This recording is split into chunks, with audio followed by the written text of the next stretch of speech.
Welcome to the League of Legends Champion Spotlight, featuring Xerath, the Magus Ascendant. Xerath is a long-range mage champion with a couple of neat tricks. In addition to dealing tons of damage with his abilities, he also acts as a sort of artillery, bombarding enemies from long range. Xerath's passive is Ascended Form. A percentage of his ability power is converted into bonus armor, making him naturally durable against physical assailants. Arcanopulse causes Xerath to briefly channel, then immediately deal damage to all enemies in a line.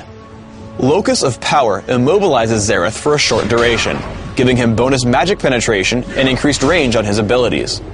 Xerath can also break out of this state by recasting the ability. After leaving this state, Xerath gains a temporary movement speed buff. Mage Chains damages and marks a single enemy for a few seconds. If Xerath hits the marked enemy with any other damaging spell, his target becomes stunned for a short time. Xerath's ultimate is Arcane Barrage, which damages all enemies in target area. For the next few seconds, this ability can be cast 2 more times for free before it goes on cooldown. Xerath's early laning is extremely strong. Once you learn to lead your opponents with Arcanopulse, you can constantly poke them from out of counterattack range. By learning Mage Chains at level 2, you can further this harassment. Once he gets low enough, Exhaust and Flash will help you secure the kill. Xerath's Harass gets even stronger once you learn Locus of Power. Every time it's available, turn it on and poke at your lane opponent. Again, I'm able to constantly throw out Arcanopulse, dropping Rise lower and lower. Unfortunately, Locus of Power does have a very long cooldown at low levels, and I end up wasting it before Arcanopulse comes off of cooldown, meaning Rise lives. Grabbing Sorcerer Shoes by level 6 will in fact cause you to deal tons of damage. After missing Arcanopulse, I lead with Mage Chains and trigger its stun with Arcane Barrage. Once stunned, Rise becomes an easy target for the rest of my combo, giving me my second kill of the game.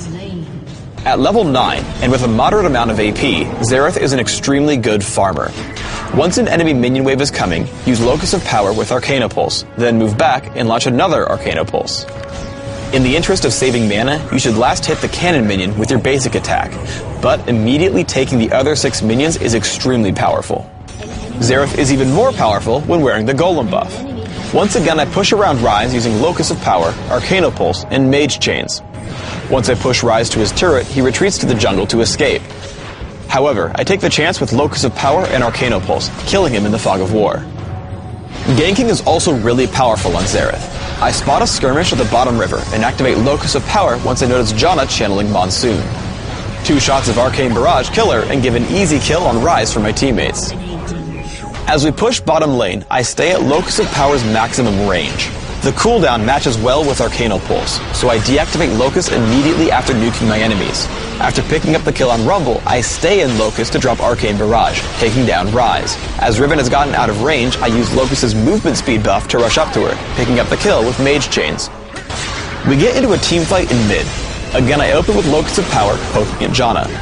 As Udyr comes in, I drop him with Arcane Barrage and then reactivate Locus to crush Rumble and Rise's health.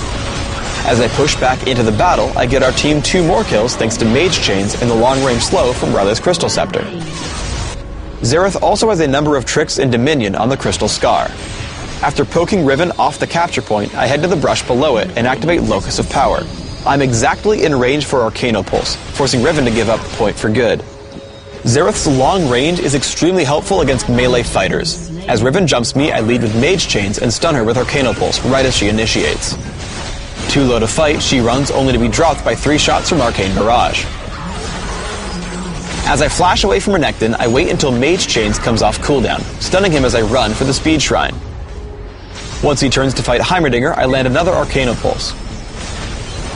I leap around away from Heimerdinger and prepare for another Arcanopulse with Locus of Power.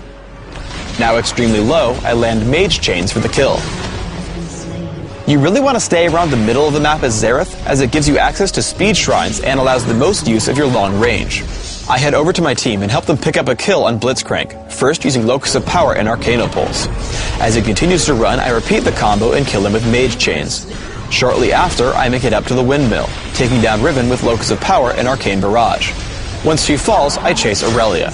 Mage Chains with Riley's Crystal Scepter makes it almost impossible for her to dodge Arcano Pulse, so we pick up the kill before she can reach the health relic.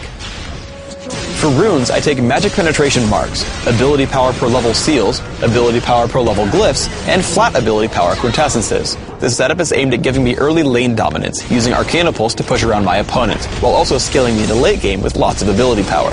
My masteries are 9-0-21, taking Magic Penetration in offense and making sure to take increased cooldown reduction and neutral buff duration in utility. I take Exhaust and Flash, mastering both. I max Arcano Pulse immediately for consistent damage output.